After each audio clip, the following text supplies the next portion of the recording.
Bonjour, Stéphane Clémençon, gardien de but et capitaine de l'équipe de hand de Aix-en-Provence.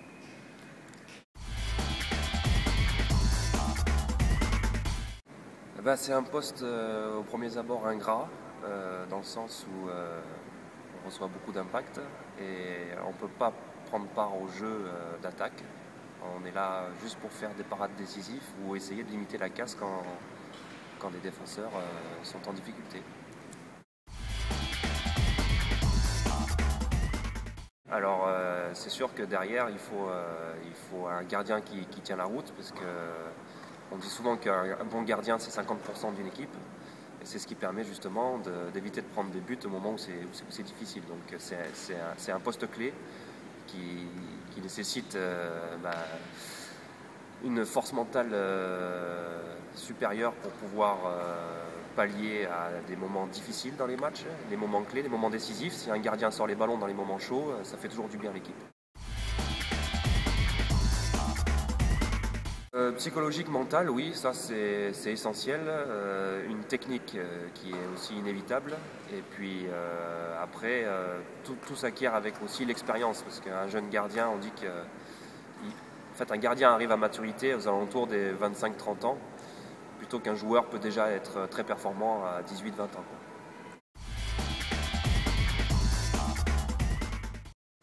Disons qu'on a moins de blessures, donc on peut aller plus loin. Le fait qu'on a moins de dépenses d'énergie aussi, on peut durer plus longtemps, je pense. Et la plupart des gardiens ont une carrière un peu plus longue que les joueurs. Donc j'espère traîner encore mes vieux os.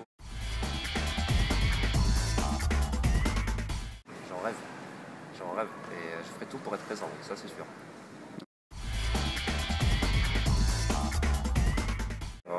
De ma génération, ça n'existe plus, mais moi quand j'étais jeune, j'aimais beaucoup Andreas Thiel, gardien allemand, Olsson, Svensson, des gardiens suédois un peu plongeants, qui étaient vraiment atypiques, mais qui étaient d'une efficacité redoutable.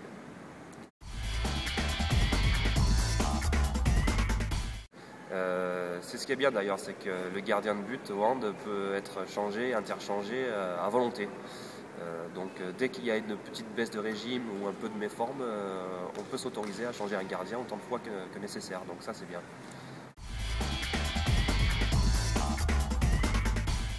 Particulier non, en fait on met le gardien en forme du moment, et puis tant qu'il tient la route, il continue. Et ça c'est bien, parce que depuis 2 ans à Aix, on a des gardiens qui sont d'un bon niveau, les deux. On a un peu les mêmes caractéristiques, et ça permet à l'équipe d'avoir toujours un rendement minimum derrière au niveau des arrêts.